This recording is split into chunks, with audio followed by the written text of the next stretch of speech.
Good afternoon. Thank you all for coming at short notice today. I want to start by extending my condolences and sympathies to the families and colleagues of those who were killed in today's shooting event. Their lives have been irrevocably affected by this tragic situation, and our thoughts are with them. I've had an update from the investigation team, which is working at pace to understand why and how this terrible event occurred today in the Auckland CBD.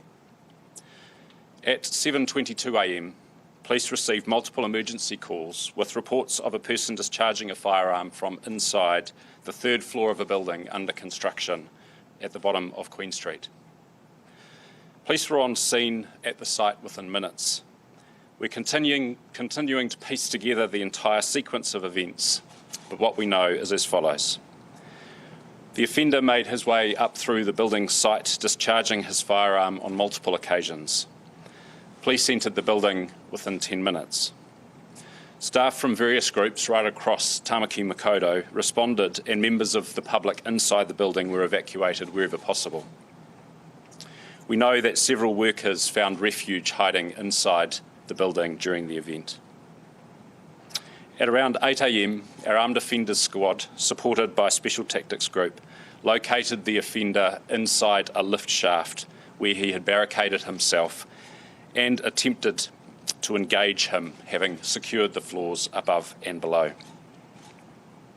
The offender fired at police, injuring an officer.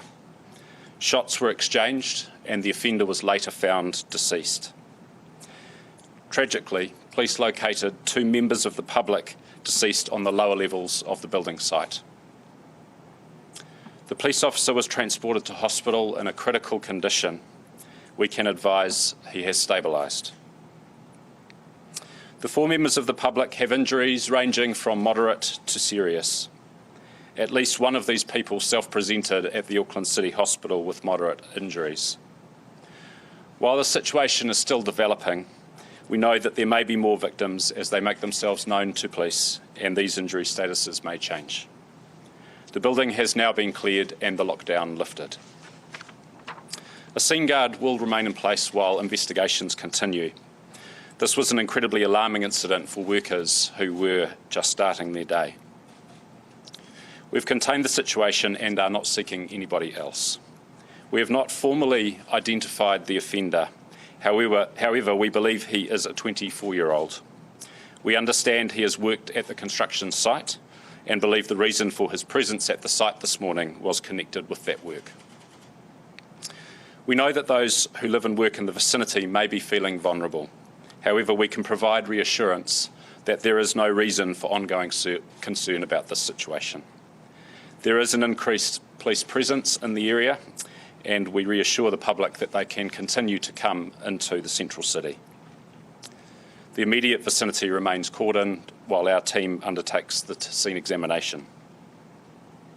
We are communicating with local and central government and FIFA tournament organisers. We've been part of the planning for the FIFA Women's World Cup for some time, and as such, we're well placed to manage the impacts on the event. We're satisfied there's no ongoing risk to the public and no reason why the tournament should not proceed. The matches are safe to attend. Again, I want to acknowledge this has been a shocking and traumatic event for those people who came to work and found themselves in the middle of an armed emergency. Thankfully, many people were able to escape the building, but I know that for those who hid or remained trapped, this was a terrifying experience. I want to acknowledge the bravery of our staff who walk towards danger to keep the public safe. I'm very proud of their actions today. I'm happy to take any questions. Yes, Mr. Costa, look, so you say there's an exchange of fire. Do you know if the offender was killed in that exchange, or did he shoot himself? We won't know that until we have completed our investigation. Okay, and the victims, were they working at the construction site, the victims? We believe that the victims are connected with the site, but we have yet to confirm that. What can you tell us about the weapon? Was it a banned weapon, and how was he able to get hold of it while on electronic monitoring? We believe that the weapon is a shotgun, so not a prohibited weapon. However, the individual does not have a firearms licence, so clearly he should not have possessed it. Can you confirm that the offender was indeed on some form of electronic monitoring, home detention, wearing an anklet? Was that?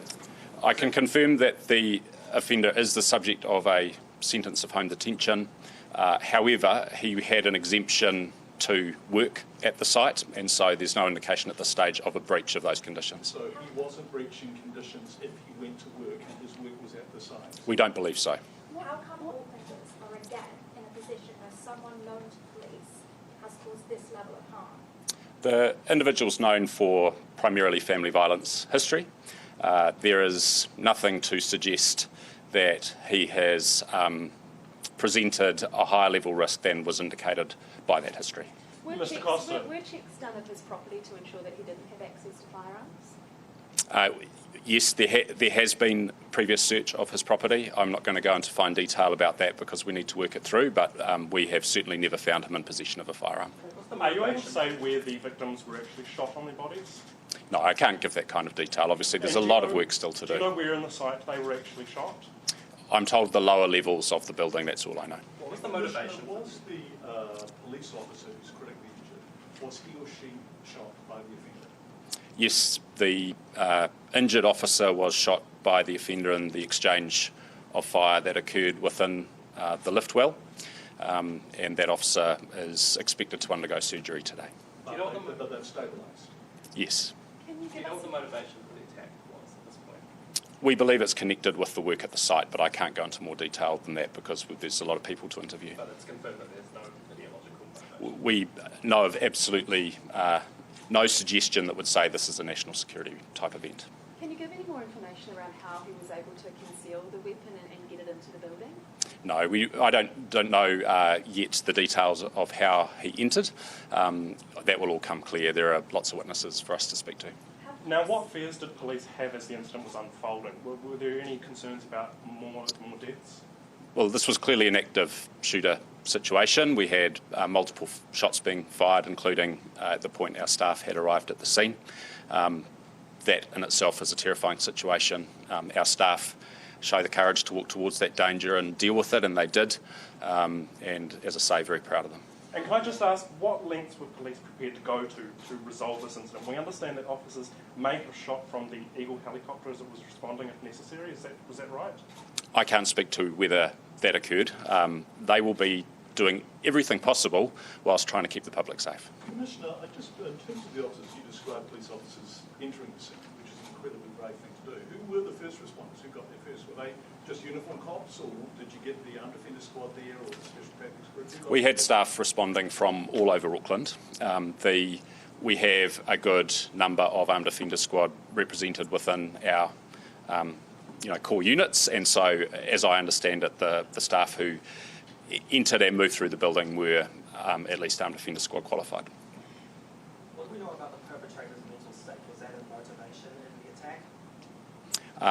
We know that there have been some indications of mental health history in this case, but I don't have the detail of that. Now, have police secured any other locations around Auckland as part of this investigation? We have done checks at other locations, but there are no other scenes that we are presently aware of. Was The that helpful? FIFA fan zone obviously inside the cordon currently, will that be permitted to open tonight? We have withdrawn our cordon back to quite a small footprint near the building, so everything is able to proceed. And Mr. any Costa, do you know how the increased police offend- presence, sorry. any increased police presence around Eden Park or anywhere related to the FIFA World Cup? We have an elevated presence anyway because of the FIFA World Cup, and we will continue to bolster that for reassurance purposes. As I say, there is no reason for people to be concerned about this situation. And Do obviously you know just the one more- movements sorry, of the just one more offender before the incident? Did he travel there by train? Do you No. know? Was it helpful to have the Mayor of Auckland sharing unverified information on national television this morning before police had spoken? Oh, look, I haven't followed that media, so I can't speak to But that. should people be listening to, police before releasing information? I'm not going to comment on that. Obviously, this comes at a time when the world is watching Auckland for the World Cup. What is your message to visitors who have come here? Can you give them assurances of safety? Yeah, this is a tragic situation. As I say, it's connected apparently with this workplace. I have no elevated concern about FIFA. This is a generally safe country, and we're very proud of the work we've done in preparation for this event. The person that you mentioned who self-presented at the hospital, was that from a gunshot wound? Yes, I believe so, yes. Did police have any concerns about the flow of passengers coming off the ferry and how quickly they were stopped from entering the scene? No. Do you know how old the victims were? No, I don't. No. Earlier comments from the Prime Minister and police suggested there were 6 injuries. It's now 5. Was that just a technical? Oh, look, I'm quite sure that number will move around. This was a very dynamic situation. We have been able to confirm 6, including our injured officer. I suspect that number could be higher, and people may have presented at the hospital in the last hour or two that I haven't heard about. Commissioner, what support will be offered to members of the public who were around at that time and the victims going forward? We have victim support working alongside of us to support those victims, and of course that extends to family and so on. So our officers will be very attentive to those who have been impacted by the situation. And furthermore, the officers involved, will they be looked after? Absolutely. We have a really solid process around how we support officers involved in these situations. What questions does this raise around electronic monitoring and the adequacy of monitoring of people on electronic bail, given this is somebody who was charged with some pretty serious offences in March? Look, I think I can't comment on this case. I don't have all of the facts surrounding those previous events. But what I can say is any time these decisions are being taken, there is a weighing of risk, and the system works with what it knows at the time. Whether this was foreseeable is not clear to me. When was the last time the offender's house was searched? I can't give you the exact detail on that. Have you been in touch with FIFA officials about tonight if you do need an extra precaution of the security time of the games? We have been in touch with FIFA officials and provided reassurance about what the policing profile will be for these events. But does it need to be altered? I don't believe so, because this is not a situation that appears in any way connected to the event. Obviously a pretty scary time for your staff down there this morning. What is your message to them on their performance this morning? Were you satisfied with that response? Look, I'm incredibly proud of the actions our staff took. This is probably the worst kind of situation you'll face, where you know there's someone intent on causing harm who's still active. So their willingness to go in there and sort it out as they did is outstanding. Thank you, everyone. We also have a representative from St John here who's happy to speak to you briefly. Thank you.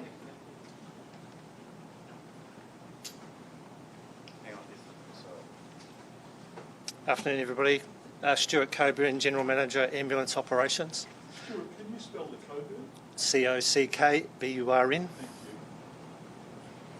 Stuart, how do you feel about this morning, the response from staff, first responders? What was it like for them? Can you paint a picture for us? We responded initially 5 ambulances, 4 of our rapid response critical care paramedics and 4 managers to the scene. We obviously went to a safe forward point and awaited the scene to be made safe by police. We've assessed and treated 10 patients. 7 of those have been transported to hospital, mostly moderate to minor injuries, 2 with more serious injuries, and we've assessed and not transported 3 other patients. Did any of your staff go into the building itself? No. Are you able to give a detail on the police officer that reported to you by around 8:30 this morning? Sorry? On the premise this morning, there's the police officer that came into the ambulance. Yeah. He was clearly covered up by police and emergency services. Are you able to give a bit more detail on his condition? No, sorry, I don't know that at this point. How many units were dispatched from your side of things? 5 ambulances, 4 rapid response vehicles with critical care paramedics and 4 managers. We also deployed our major incident support unit and a command unit. Those injuries that you mentioned, ranging from minor to more serious, were they all gunshot related? Not all 10 are gunshot related. My understanding at this point is 7 of those are gunshot related, 3 were non-gunshots. Can you provide any more detail on those 3? They were minor injuries that we've assessed and released the patients. Would you have anything you'd want to say to your staff? As we all ran away, they ran forward. Would you like to say anything? Just that I'm incredibly proud of our response. Nobody comes to work expecting an incident like this to unfold. They've done an amazing job. I'm very proud of them. We've now stood them down and we're debriefing them. But yeah, I'm incredibly proud of our response. What's it like for first responders to, attend to, as you say, an extremely unexpected event like this? It must be pretty traumatic. It's traumatic, but our staff are trained to deal with major incidents, so they switch into operational mode. The important thing is we now support them after the incident and ongoing from today. What does that support look like? What does that support look like? We have peer support, we have psychological support, we have our manager support. That feels like a good place to wrap it up. Thank you. Thank you.